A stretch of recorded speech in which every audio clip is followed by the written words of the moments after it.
Hi friends, welfare தமிழில் இன்றைக்கி ஒரு சூப்பரான வீடியோ பார்க்க போகிறோம். வாங்க பார்க்கலாம். 1827 இங்கிலாந்தை சேர்ந்தவர் ஒரு ஆராய்ச்சியாளர் மிகப்பெரிய எலும்புகளை கண்டுபிடிச்சாங்க.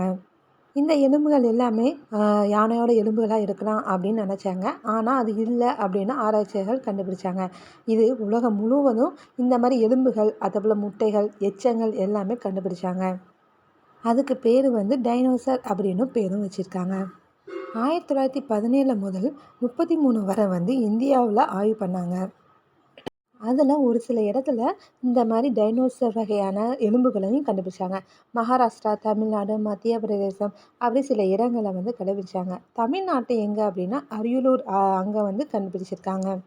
டைனோசர் கிட்டத்தட்ட 65 மில்லியன் முன்னாடியிலேருந்து வாழ்ந்துட்டு வந்திருக்கு. அடுத்தாப்புல இயற்கை சீற்றத்தினால இருந்திருக்கு. மனிதன் தோன்றியே 6 மில்லியன் தான். ஆனால் இந்த டைனோசர் 65 மில்லியன் முன்னாடியிலேருந்து வாழ்ந்துட்டு வந்திருக்கு. இப்போ மனிதன் எவ்வளோ சுதந்திரமாக நடந்துகிட்ருக்கானோ அதே மாதிரி டைனோசரும் ரொம்ப சுதந்திரமாகவே நடந்துட்டும் வாழ்ந்துட்டு குடும்பத்தோடு இருந்திருக்கு. ஆராய்ச்சியாளர்கள் ஆராய்ச்சி பண்ணதுலேயே மிகப்பெரிய உயிரினம் அப்படின்னா இந்த டைனோசர் தான். டைனோசர்லேயே ஏகப்பட்ட டைனோசர் இருக்குது. பறக்கிற டைனோசர், அதுக்கப்புறம் நீரில் இருக்கிற டைனோசர், மாமிசத்தை மட்டும் சாப்பிட்ற டைனோசர், இலைத்தலைகள் மட்டும் சாப்பிட்ற டைனோசர், இந்த மாதிரி ஏகப்பட்ட டைனோசரும் வாழ்ந்துட்டு வந்திருக்கு. டைனோசர் எப்படி இறந்துச்சு அப்படின்னா 2 வகையாக சொல்லுதாங்க ஆராய்ச்சியாளர்கள். அதில் ஒன்று தான் ஃபஸ்ட் நம்ம சொல்ல போகிறோம். முதல்ல ஆராய்ச்சி பண்ணும்போது இந்த இறந்து போன டைனோசர் எலும்புகளில் இறுதியல் இருந்திருக்கு. உலகத்தில் இறுதியல் ரொம்பவே கிடையாது. அப்படி ஆராய்ச்சி பண்ணிகிட்டு இருக்கும்போது வான்லேருந்து ஒரு விண்கல் மெக்சிகோவில் விழுந்திருக்கு அப்படின்னு ஆராய்ச்சியாளர்கள் ஃபஸ்ட்டு கண்டுபிடிச்சிருக்காங்க. அந்த கல் நேராக விழாமல் சைடில் விழுந்திருக்கு நம்ம பூமியில். அது விழும்போது 4 பக்கமும் வெடித்து சிதறிருக்கு.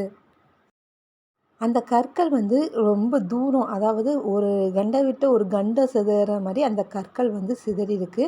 அங்கே இருக்க டைனோசர் எல்லாத்துக்குமே அடியும் பட்டு இறந்தும் போயிருக்கு. பூமிக்குள்ளே ஒரு அதிர்வும் ஏற்பட்டிருக்கு.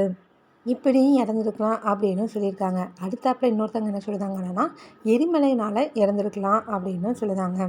பூமியிலேருந்து வெப்பம் அதிகமாகி எரிமலைகள் எல்லாம் வெடிச்சிருக்கு. அது முதல்ல இந்தியாவில் உள்ள மகாராஷ்டிராவில் தான் ஃபஸ்ட்டு வெடிச்சிருக்கு அப்படின்னு ஆராய்ச்சியாளர்கள் கண்டுபிடிச்சிருக்காங்க. டைனோசர் ஒரேடியாக இறக்கலை. அங்கே நிறைய இயற்கை சீற்றங்கள் ஏற்பட்டிருக்கு. எதனால் அப்படின்னா எரிமலைகள் வெடிச்சதுனால கரும்புகைகள் அந்த பூமி முழுவதும் படர்ந்துருக்கு. அந்த பூமி முழுவதும் படர்ந்ததுனால சூரிய ஒளி கீழே படவே இல்லை. அந்தளவுக்கு அந்த புகைகள் இருந்திருக்கு. மழை பெஞ்சாலும் அந்த மழை அமில மழையாக தான் பெஞ்சிருக்கு. சூரியனும் படாமல் சரியான மழை தண்ணியும் இல்லாதனால செடிகள் வளரதில்லை. செடிகள் வளர்கிறதுனால சாப்பிட்ற தாவரங்களுக்குள்ள சாப்பிடக்கூடிய டைனோசர் எல்லாமே இறந்துருக்கு. இது இறந்ததுனால மாமிசம் சாப்பிடக்கூடிய டைனோசர் அதுகளும் சாப்பிட முடியாமல் அதுகளும் இறந்துருக்கு. இப்படியே டைனோசர் சிலதாக இறந்து போயிருக்கு. அதுக்கு அடுத்தாப்புல சில ஆண்டுகளில் உலகம் ரொம்பவே குளிர்ச்சி அடைஞ்சிருச்சு. அதாவது ரொம்ப வெக்கையாக இருந்து அதுக்கு அடுத்தாப்புல எல்லாமே ஸ்டாப் ஆனதுக்கு அடுத்தாப்புல ரொம்பவே குளிர்ச்சி அடைஞ்சதுக்கு அடுத்தாப்புல இருக்கிற டைனோசர் எல்லாமே சாப்பிட முடியாமல் ஒன்றுமே இல்லாமல் எல்லாமே இறந்தும் போயிடுச்சு. இப்படி தான் டைனோசர்கள் இறந்துருக்கலாம் அப்படின்னு ஆராய்ச்சியாளர்கள் தெரிவிச்சிருக்காங்க. ஒரு டைனோசர் முட்டையில் இருந்தால் எப்படி இருக்கும் அப்படின்னு ஆராய்ச்சி பண்ணி இந்த மாதிரி தான் இருக்கும் அப்படின்னு கண்டுபிடிச்சிருக்காங்க. டைனோசர் பற்றி தெரிஞ்சுப்பீங்கன்னு நினைக்கிறேன். நானும் தெரிஞ்சுக்கிட்டேன், நீங்களும் தெரிஞ்சுக்கிட்டீங்க. உங்களுக்கு ஏதாச்சும் தெரிஞ்சு அப்படின்னா கமெண்ட் பண்ணுங்கள். நானும் தெரிஞ்சுப்பேன், மற்றவங்களும் தெரிஞ்சுப்பாங்க. மறக்காமல் சேனலை சப்ஸ்கிரைப் பண்ணுங்கள், ஃப்ரெண்டு ஃபேமிலி ஷேர் பண்ணுங்கள், லைக் பண்ணுங்கள், கமெண்ட்டும் பண்ணுங்கள். தேங்க்யூ.